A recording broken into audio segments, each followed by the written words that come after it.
बिल्कुल जिला कांग्रेस कमेटी के इस भवन में आज जिला कांग्रेस कमेटी की ओर से जो जन सुनाई का कार्यक्रम शुरू किया गया, उसके लिए सबसे पहले तो मैं जिला कांग्रेस कमेटी के अध्यक्ष जी को इस बात की बधाई देता हूं कि उन्होंने हम लोगों के ऊपर ये जिम्मेवारी डाली है कि आप आकर यहाँ लोगों की समस्याओं को सुने। तो निश्चित तौर पे इसका एक अच्छा संदेश भी जाएगा, क्योंकि आज मैं सुबह सही 11 बजे पहुंचा तो यहाँ स्थानीय लोग, कार्यकर्ता, साथी सभी लोग आकर अपनी समस्याओं से, इस इलाके की समस्याओं से मुझे अवगत करा रहे हैं। और अभी भी लगातार हमारी शाम तक जन सुनाई है, इसमें जो भी इश्यूज, जो भी समस्याएं हैं, उन सबको सुनकर प्रयास ये रहेगा कि उनका समाधान हो, लोगों को राहत मिले, लोगों को मदद मिले। अच्छा, आपके जो जितनी भी जनसुनवाई अभी तक हुई है, किस प्रकार की समस्याएं आ रही हैं?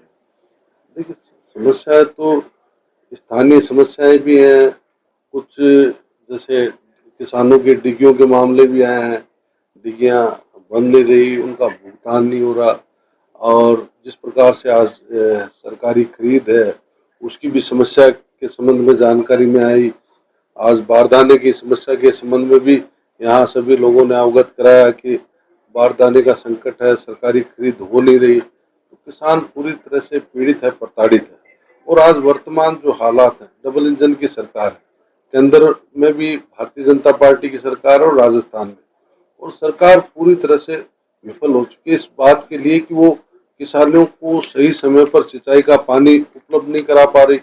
आज किसान सिंचाई के पानी के लिए उनको ये तय नहीं है कि पूरा पानी मिल पाएगा नहीं मिल पाएगा, क्योंकि पिछले दिनों भी आप लोगों को ध्यान हो कि जो हिस्से हमारे तय किए गए थे, जो हमारा हक था, वो पानी भी हमें पूरा नहीं मिला, चाहे वो गंग कैनाल हो, चाहे भाखड़ा हो, चाहे IGNP हो। आज किसान की फसल चौपट हो, जब बिजाई का समय है आप तब पर्याप्त पानी नहीं दे पाए, आपकी जब फसल पकाई का समय आता है तब संकट खड़ा हो जाता है। तो ये बड़े दुर्भाग्य की बात है कि केंद्र सरकार जो जल वितरण बोर्ड है, जिस भाखड़ा व्यास मैनेजमेंट बोर्ड है, वो पूरी तरह से विफल हो चुका है कि किसानों को उनके हक का पूरा पानी मिले। तो ये एक बड़ी समस्या है। और इसके अलावा जो सबसे बड़ी समस्या है दूषित पेयजल, जो हमारा आने वाला भविष्य है वो सुरक्षित नहीं है। वर्तमान में जो हालात हैं बड़े गंभीर हैं, और आपने भी आकलन किया होगा कि अस्पतालों में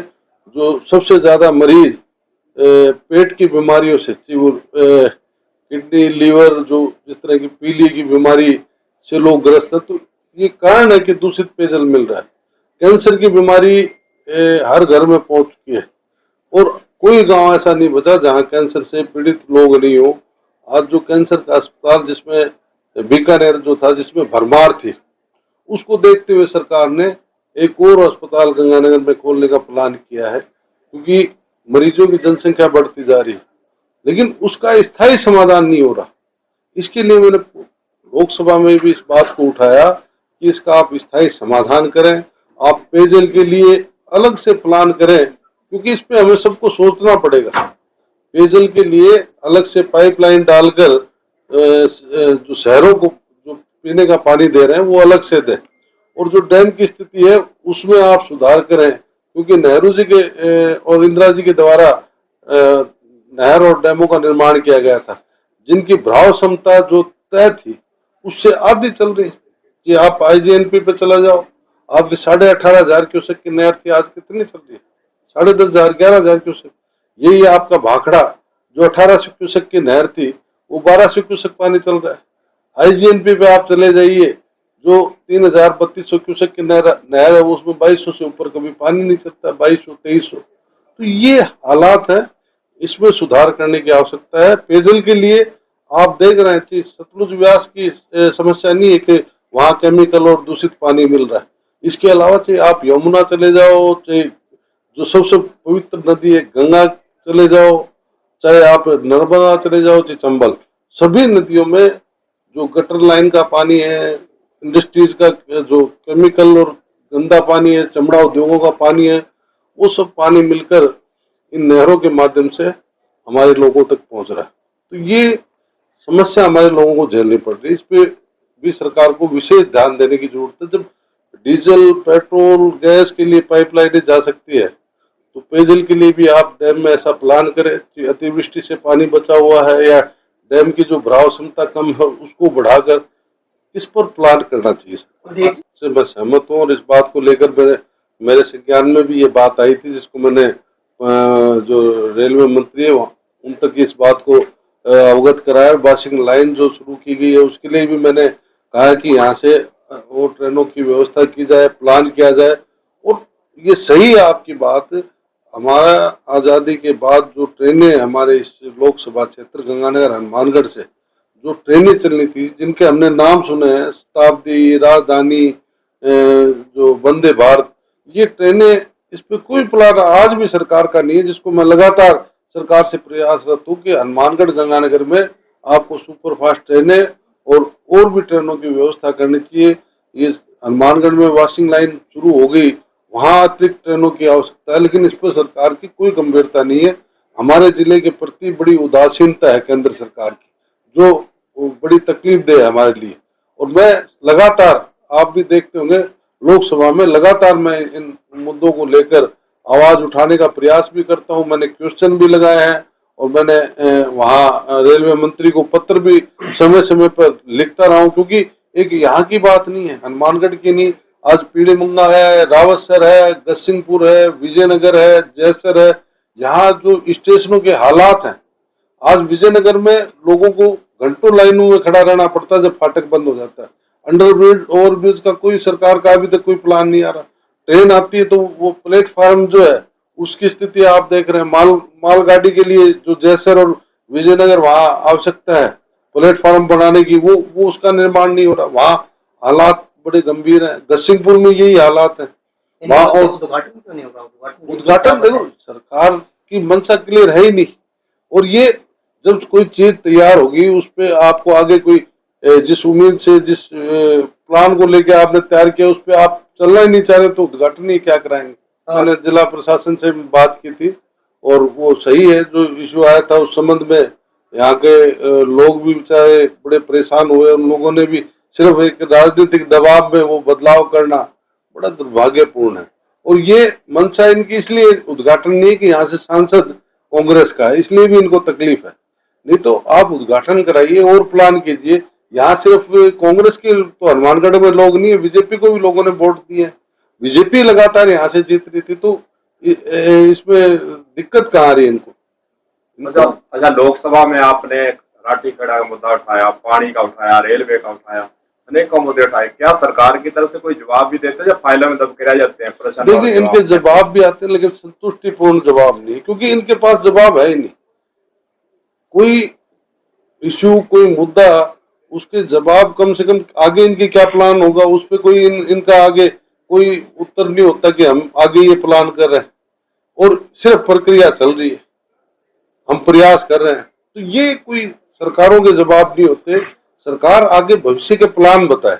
मैं ये एक और बताना चाहता हूँ, सिंधु नदी जो इन्होंने जो चिनार का जो समझौते की बात की, उसके बाद आप लोगों ने भी चर्चा सुनी कि भी ये सिंचाई का पानी के लिए राजस्थान में प्लान कर रहे हैं। लेकिन जब मेरे ऊपर केंद्रीय जल वितरण बोर्ड से केंद्रीय जो विभाग है, जल शक्ति मंत्रालय, उन लोगों से बात की तो उन्होंने जानकारी ही नहीं दी मुझे, अनभिज्ञता दर्शाई उन्होंने कहा कि हम इस बारे में कुछ बता नहीं सकते। तो मैंने कहा कि ये कोई गोपनीय काम है कि जो अगर आप कहीं पानी दे रहे हैं या कहीं प्लान कर रहे हैं, ये क्या अति गोपनीय है? इसमें कोई प्रदेश में कोई विद्रोह हो जाएगा?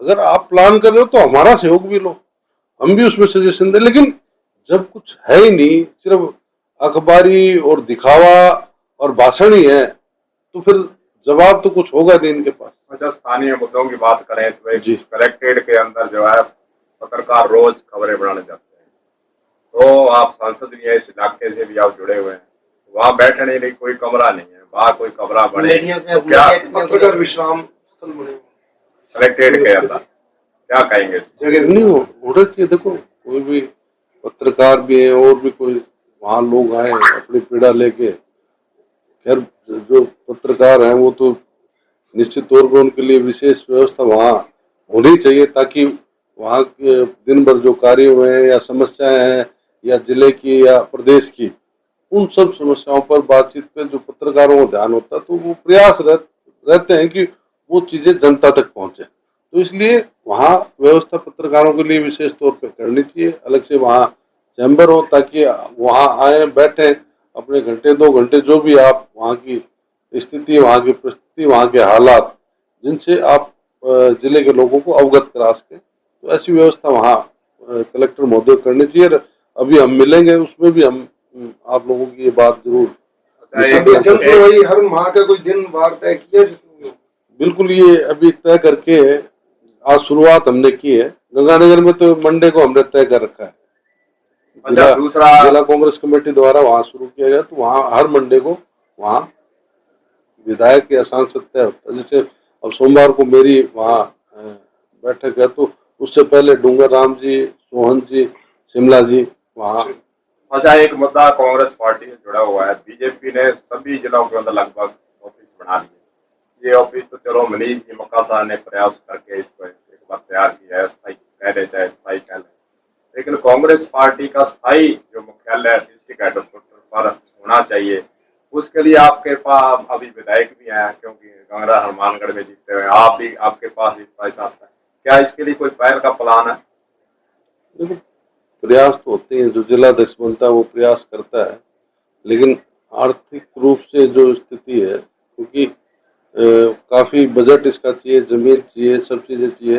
गंगानगर में तो हमने वहाँ जो है सुखाड़िया नगर के पास, सुखाड़िया सर्किल के पास में बड़ी बेशकीमती जमीन, अब बेशकीमती जमीन है, वो अलॉट उस समय करवा ली थी। उसके भवन का निर्माण अभी बाकी है। मैं जब जिला अध्यक्ष था उस समय भी मैंने प्रयास किए थे, उसकी 4 दीवारी करा के मैंने, जो मुख्यमंत्री थे हमारे प्रभारी मुकुल वासनिक जी थे, तो उनके समय में मैंने उसका उद्घाटन भी कराया था, लेकिन उसका भवन का निर्माण नहीं हो सका, क्योंकि फाइनेंशियली व्यवस्था नहीं बैठी, क्योंकि बड़ा बजट चाहिए। 2-4-5 लाख रुपए का तो है नहीं, अगर 2-4-5 लाख रुपए की जो मदद है उसमें, और हमारा प्रयास भी रहेगा कि हम सब विधायक और जिला कांग्रेस कमेटी के अध्यक्ष मिलकर भवन का निर्माण करने का काम निश्चित तौर पर करें, ताकि आने वाले समय में कांग्रेस के लोगों को बैठने के लिए एक स्थायी और परमानेंट और लगातार, क्योंकि पार्टी की जो जगह होती है वो हर कार्यकर्ता ये समझता है कि मेरी खुद की जगह है, मैं खुद इसका मालिक। तो ये इस पे हमारा पहले भी विचार चल रहा था, आगे भी इस संबंध में बात करके जिला अध्यक्ष से प्रयास करेंगे।